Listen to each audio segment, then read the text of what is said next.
नमस्कार, मी समीर शेख. आवाज मराठीच्या या विशेष मुलाखतीत आपल्या सर्वांचं स्वागत. महाराष्ट्राला समाज सुधारणेचा आणि धर्म सुधारणेची मोठी परंपरा आहे.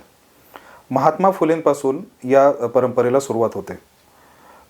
मुस्लिम समाजातही धर्मसुधारणा आणि प्रबोधनाची परंपरा सुरू व्हावी यासाठी साहित्यिक आणि समाजसुधारक हमीद दलवाई यांनी 1970मध्ये मुस्लिम सत्यशोधक मंडळाची स्थापना केली.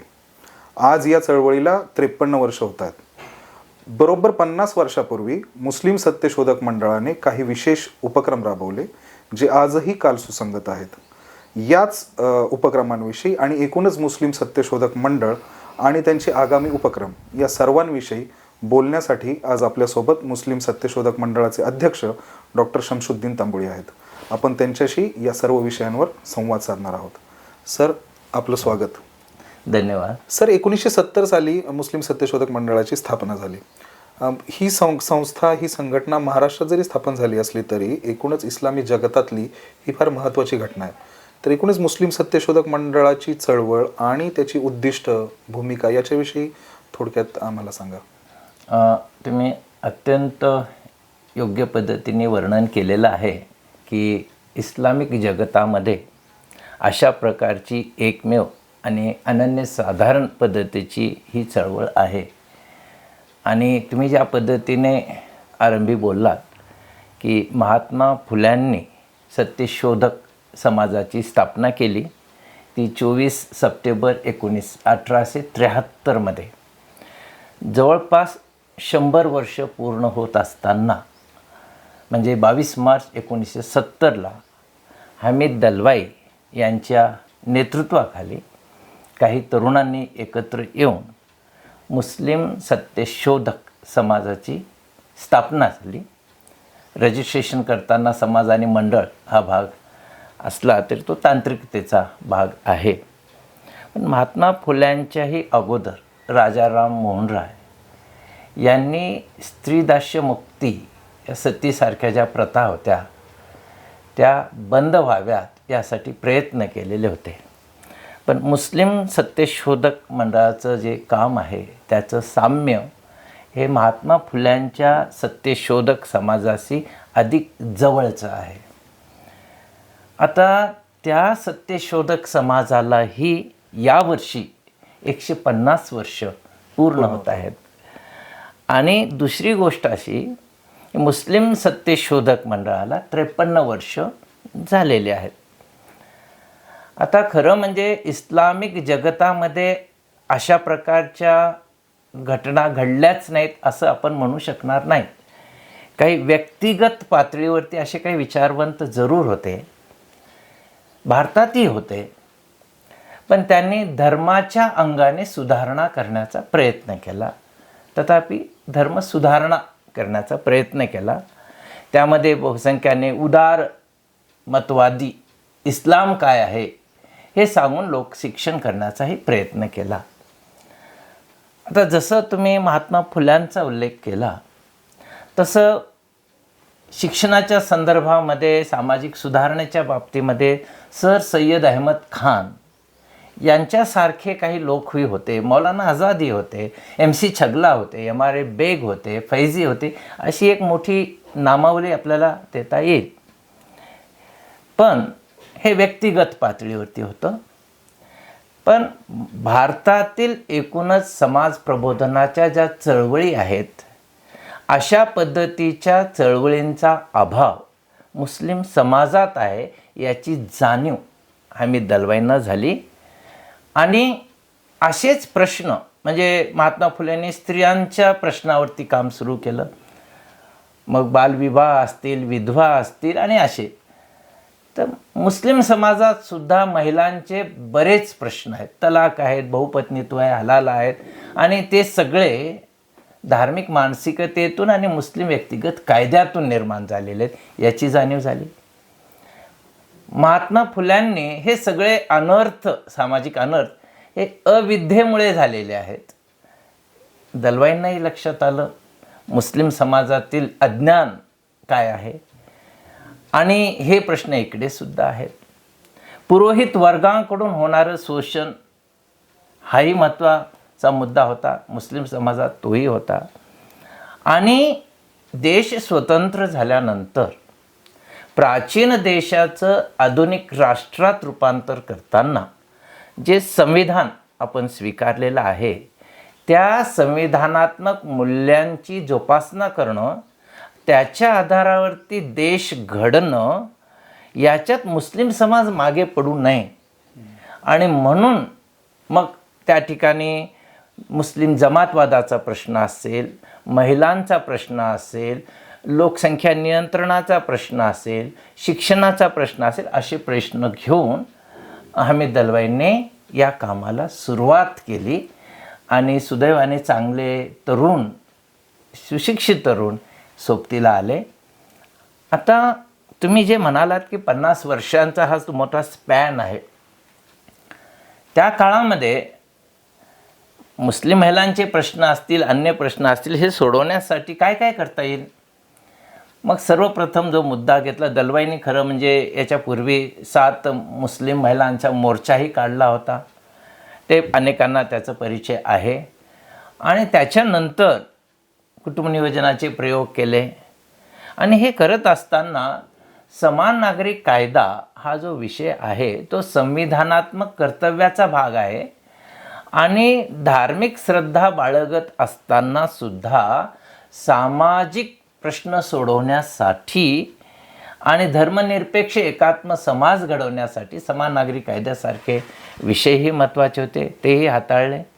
आणि या चळवळीला जे महाराष्ट्रापुरतं स्वरूप होतं त्याला एक राष्ट्रीय स्वरूप यावं, यासाठी 1971 ऑल इंडिया फॉरवर्ड लुकिंग मुस्लिम कॉन्फरन्सची त्यांनी आयोजन दिल्लीला केलेलं होतं. तेव्हा ही चळवळ जरा राष्ट्रव्यापी करण्याचा प्रयत्न दलवाईंनी त्यांच्या काळातच केलेला होता. अशाच पद्धतीने जे वेगवेगळे उपक्रम राबवले, त्यामध्ये महाराष्ट्रामध्ये सामाजिक परिषद घेण्यात आली होती, जी सामाजिक परिषद पुन्हा 28 नोव्हेंबर 1971 घेतलेली होती. म्हणजे जे पुन्हा महात्मा फुल्यांच्या पुण्यतिथीच्या दिनीच ती घेतलेली होती. तलाक पीडित महिलांचे मोर्चे काढण्यात आलेले होते.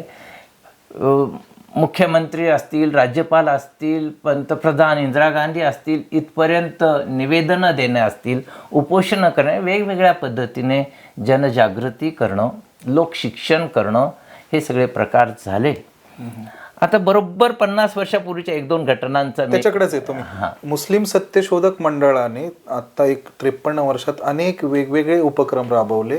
ते उपक्रम खूप वैशिष्ट्यपूर्ण होते, महत्वाचे होते ते उपक्रम. त्यापैकी 50 वर्षांपूर्वी, आजपासून बरोबर 50 वर्षापूर्वी, म्हणजे 1973 मंडळाने काही 2-3 महत्वाचे उपक्रम राबवले. तुम्ही आता जसं म्हणालात की राष्ट्रीय स्तरावर जाण्यासाठी फॉरवर्ड लुकिंग मुस्लिम कॉन्फरन्स झाली, तशीच एक घटना 1973 घडलेली दिसते आपल्याला मुस्लिम पर्सनल लॉ बोर्डच्या संदर्भात, ज्याच्यातून त्या संघर्षातून दलवाईंचं नाव राष्ट्रीय स्तरावर गेलं. तर त्या उपक्रमाविषयी तुम्ही सांगा. आणि इतर 1973 असे कोणते उपक्रम राबवण्यात आले होते? मगाशी एक मुद्दा राहिला होता, तो फक्त ओझरतं, त्याचा उल्लेख करून पुढे जाऊया. 1968 दलवाईंनी प्राध्यापक अबी शहा यांच्यासोबत इंडियन सेक्युलर सोसायटीची स्थापना केली.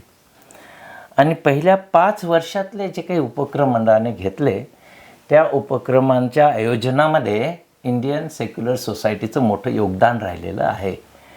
ते आपल्याला या निमित्ताने नमूद केलंच पाहिजे. आता जेव्हा आपण बरोबर 1973चं ते जवळपास सुवर्ण वर्षाची पूर्ती झालेली आहे एका अर्थाने. तर मी खरं म्हणजे मुस्लिम सत्यशोधक मंडळाचं एक मुखपत्र असावं आणि इस्लामिक जगतामध्ये काय होत आहे त्याची माहिती मुस्लिम प्रश्नांची आणि मुख्यतः मराठीमध्ये ते असावी म्हणून मुस्लिम सत्यशोधक पत्रिका हे 1973 सुरू झाली. आणि याची सुरुवातच कोल्हापूर येथून झालेली आहे. 5 जानेवारी 1973 करवीर नगरी जे वाचनालय आहे कोल्हापूर इथे, तिथे पहिला अंक प्रकाशित झाला होता. आणखीन मंडळाच्यासाठी एक महत्त्वाची घटना जी 73 मधली आहे. एकूणच मुस्लिम प्रश्न हाताळत असताना धर्मवादी संघटना, राजकीय पक्षांनी मंडळाला विरोध केला आणि या निमित्ताने मुस्लिम पर्सनल लॉ प्रोटेक्शन कमिटी स्थापन केली आणि त्याचं रूपांतर मुस्लिम पर्सनल लॉ बोर्डात करण्याचा एक उपक्रम राबवला, तो मुंबईला. तर ती जी सभा आयोजित झालेली होती, 10,000पेक्षा जास्त लोक एकत्र आले होते.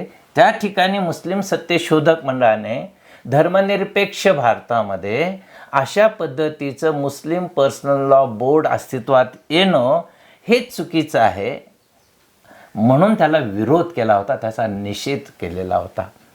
याच पद्धतीने सामाजिक परिषदेचं आयोजन मुंबईला केलं होतं, ज्यामध्ये फैजी साहेब होते, डॉक्टर मोईन शाकीर सारखे लोक होते. असे दिग्गज लोकांची सुद्धा दलवाईंना साथ लाभलेली होती. आता हे चालू असताना मुस्लिम समाजामधला जो शिक्षणाचा प्रश्न आहे तो दलवाईंना भेडसावत होता. आणि या सगळ्या ह्याच्यामध्ये म्हणजे ज्या समाजामध्ये शैक्षणिक मागासलेपणा असतो तिथे सामाजिक मागासलेपणाही असतो आणि सगळी अधोगती असते. म्हणून त्यांनी शैक्षणिक उपक्रमांच्याकडे लक्ष दिलं. आता एक सर्वात मोठी जी परिषद झाली जे 30-31 डिसेंबर 1973 मध्ये, त्याच्यापूर्वी 11 आणि 12 ऑगस्टला महाराष्ट्रातल्या कार्यकर्त्यांना एकत्र करून त्यांची एक शैक्षणिक परिषद, म्हणजे ते शिबिराच्या पद्धतीने होतं. एक आपल्याच कार्यकर्त्यांना स्पष्टता यावी, प्रश्न कळावा आणि मग यांनी काम करता येईल यासाठी त्यांनी कोल्हापुरातच ही परिषद घेतलेली होती. आणि मुख्यतः 1973 मध्ये जी परिषद झाली ती अनेक अर्थाने महत्त्वाची ठरलेली आहे. 1973 मध्ये म्हणजे आजपासून बरोबर 50 वर्षापूर्वी मुस्लिम सत्यशोधक मंडळाने मुस्लिम शिक्षण परिषद कोल्हापूर येथे आयोजित केली होती. ही परिषद अनेक अर्थाने महत्त्वाची होती. त्यात मांडलेले ठराव आणि त्यात उपस्थित करण्यात आलेले प्रश्न हे फार महत्त्वाचे होते. त्याचविषयी आपण तांबोळी सरांशी बोलूयात. सर, ती चळवळ जी 1973 साली म्हणजे आजपासून बरोबर 50 वर्षांपूर्वी दलवाईंनी आयोजित केली, ते आयोजन करण्यामागचा त्यांचा हेतू काय होता आणि त्यात काय काय वेगवेगळे ठराव मांडण्यात आले? मुख्य म्हणजे हमीद दलवाईंना याची जाणीव झालेली होती की मुस्लिम समाजाचे अनेकांगी असे जे सामाजिक प्रश्न आहेत ते शिक्षणाच्या अभावी आहेत.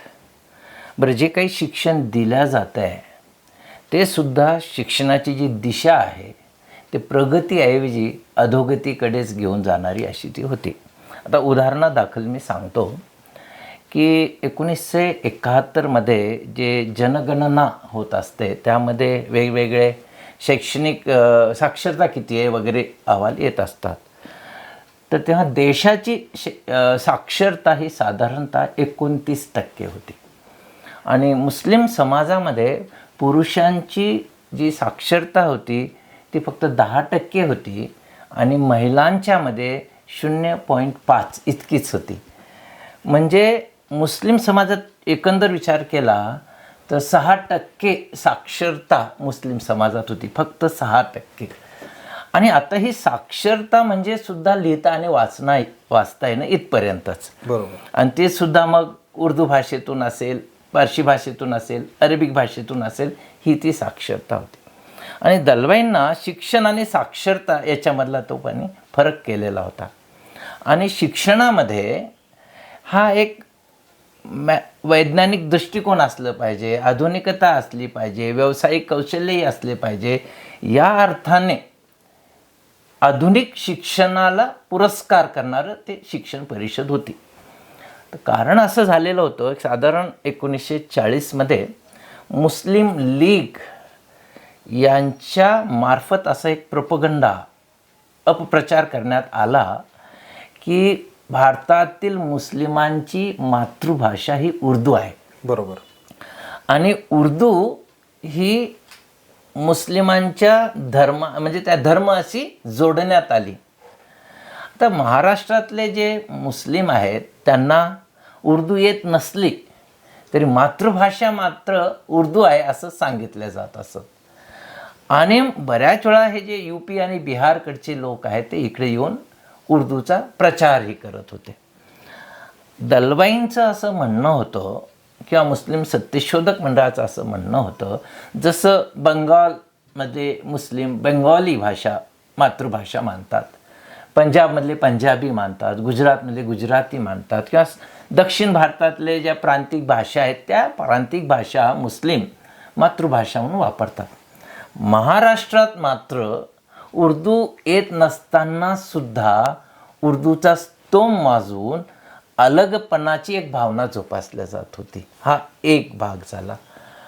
त्यामुळे उर्दूच्या ऐवजी महाराष्ट्रातल्या मुस्लिमांची मातृभाषा ही मराठी आहे हे त्यांनी स्वीकारलं पाहिजे.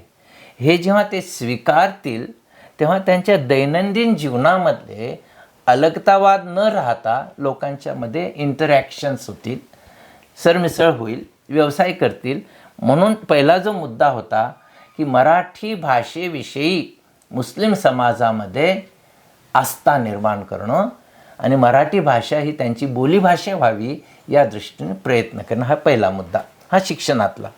दुसरा जो भाग होता, बरेचसे मुस्लिम हे मदरसा शिक्षणाकडे गेलेले होते आणि त्या मदरसा शिक्षणाची जी एकूण दुरावस्था होती की ज्याच्यामधून ते शिक्षण ऐहिक जीवनामध्ये किती उपयोगाचं पडणार आहे.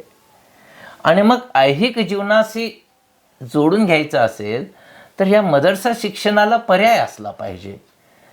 एक आपल्याला धार्मिक विरोध म्हणून नाही, परंतु ऐहिक जीवनामध्ये तुम्ही मागे राहू नये यासाठी.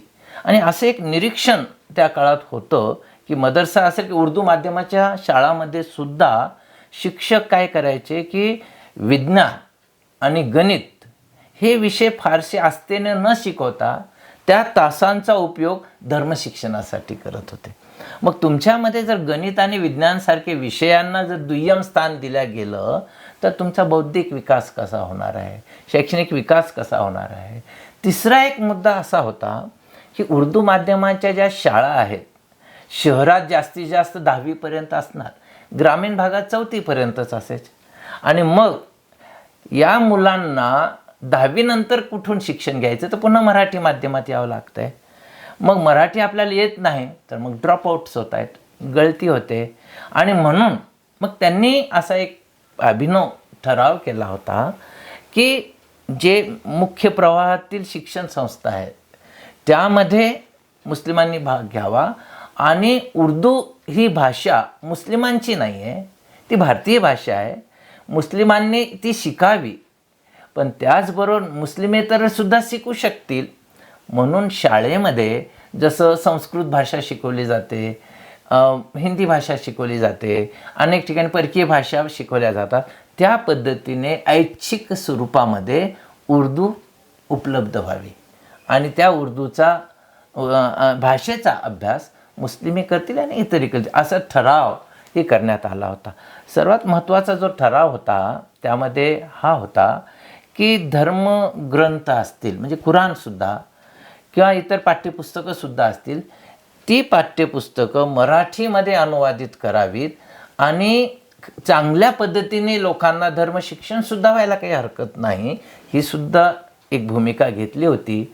आणि आणखीन एक महत्त्वाचा भाग म्हणजे मुस्लिम समाजाकडे जे वक्फ प्रॉपर्टी आहे, वक्फची जी संपत्ती आहे त्या संपत्तीचा जो वापर या अशा पद्धतीने मुस्लिम समाजातला शैक्षणिक मागासलेपणा घालवण्यासाठी करावा आणि वक्फ प्रॉपर्टीचा वापर करून वेगवेगळे उपक्रम राबवून शैक्षणिक कारणासाठी ते वापरून अशा पद्धतीने एक 5 ठराव त्या काळात केले होते. ते ठराव मांडणाऱ्यामध्ये वजीर पटेल होते, मोहिउद्दीन शेख म्हणून होते, प्राचार्य A.D. अत्तार होते, सय्यद मुनीर म्हणून होते. आणि ही परिषद त्या अर्थाने फार चांगली गाजली. त्या ह्याच्यात A.B. शाह स्वतः होते, SM जोशी होते, आलम खुंदमिरी होते, आलम खुंदमिरींचं झालं आणि असं की ते उद्घाटक म्हणून येणार होते. परंतु त्यांना ते उस्मानिया विद्यापीठातून अचानक दिल्लीला बोलवण्यात आलं म्हणून ते येऊ शकलेले नाहीत. म्हणून ते उद्घाटन करण्याच्या ऐवजी अबी शहांनी त्याचं उद्घाटन केलेलं आहे. आणि त्यांनी हे छान पद्धतीने याची मांडणी केली आणि त्यांनी एक अपील केलेलं होतं आणि त्याला प्रतिसाद इतका चांगला मिळाला की जवळपास 800 ते 1000 शिक्षण क्षेत्रातले प्रतिनिधी त्यात उपस्थित होते. 250 महिला त्याच्यामध्ये होत्या.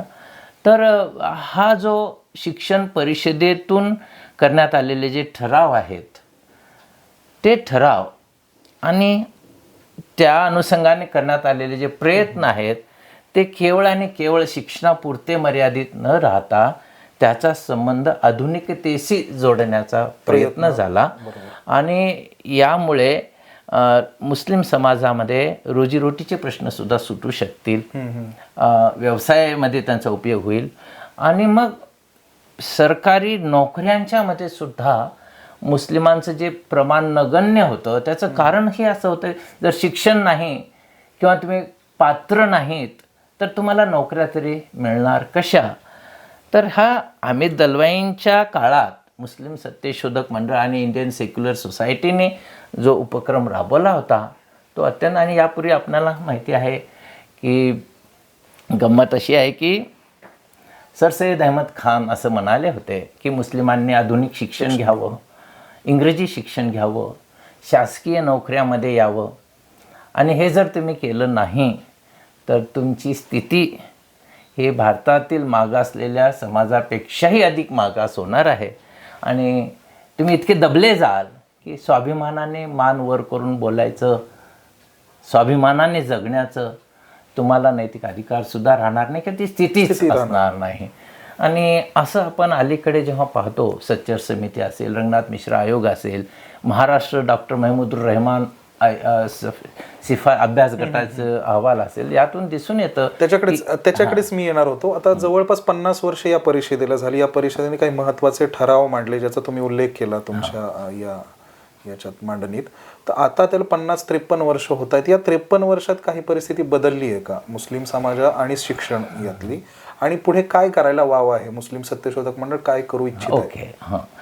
तर खरं म्हणजे दुर्दैव असं आहे, एका गोष्टीचा उल्लेख करतो की इस्लामचा पहिला शब्द इकरा, वाचन कर, आणि इल्म आहे. पण वाचन कर म्हणजे कुराणाच्या पलीकडचंही वाचन कर हे लोकांनी समजून घेतलेलं नाही. इल्म म्हणजे सुद्धा फक्त कुराणाचं आणि धर्माचंच इल्म इथपर्यंतच मर्यादित राहू नये, तर शिक्षण घेणं, त्याचं उपयोजन करणं, त्याच्यात संशोधन करून त्याच्यात भर घालणं हे सुद्धा शिक्षण आहे.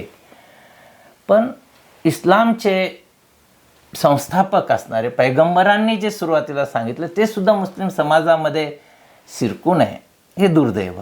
दुसरा एक मुद्दा म्हणून सांगायचं आहे.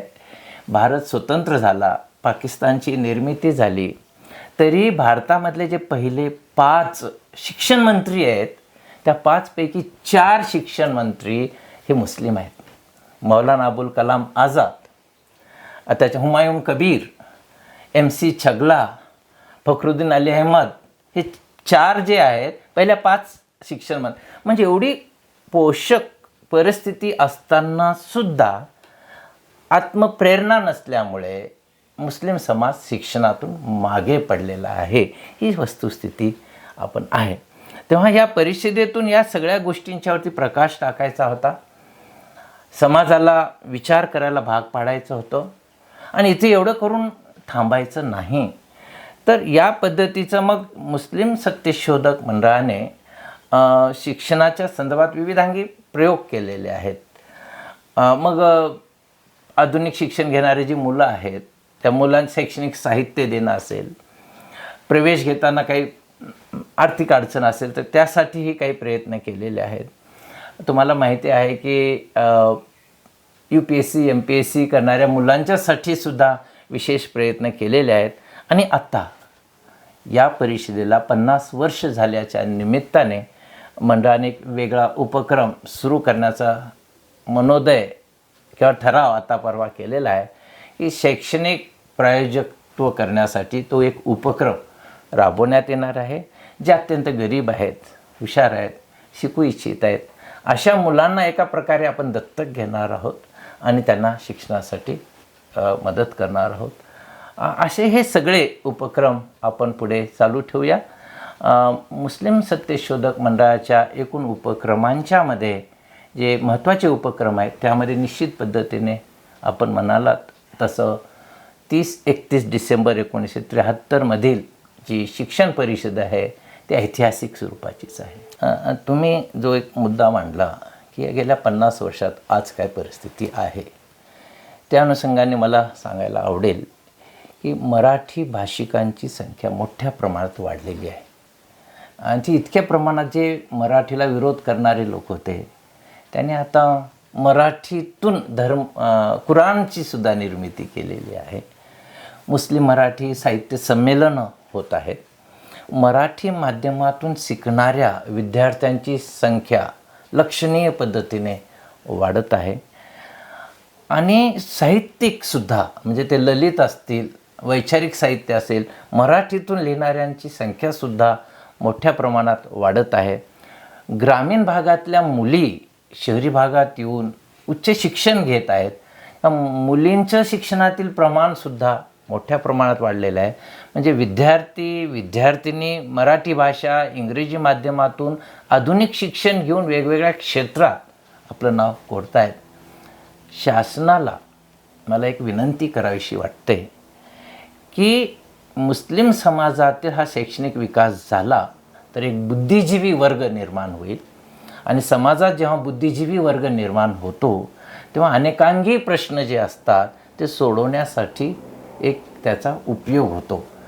यासाठी मग शासनाने जसं आपल्याकडे बार्टी आहे, सारथी आहे, त्याच पद्धतीने मुस्लिम समाजामध्ये नेतृत्व निर्माण व्हावं, संशोधक निर्माण व्हावेत, प्रशासकीय अधिकारी निर्माण व्हावेत, या पद्धतीची एखादी संस्था उभी करावी.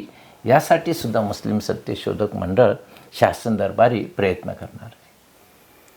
मुस्लिम सत्यशोधक मंडळाने 50 वर्षापूर्वी मुस्लिम शिक्षण परिषद घेतली. ते प्रश्न आजही काही प्रमाणात शिल्लक आहेत. पण त्याच्यात काही अर्थी सरांनी सांगितलं तसं सुधारणा होतीये, विकास होतोय. ही सुधारणा उत्तरोत्तर वाढत राहो, मुस्लिम शिक्षणाचे प्रश्न संपवत मुस्लिम समाज असाच उत्तरोत्तर प्रगती करत राहो अशी आपण अपेक्षा व्यक्त करू.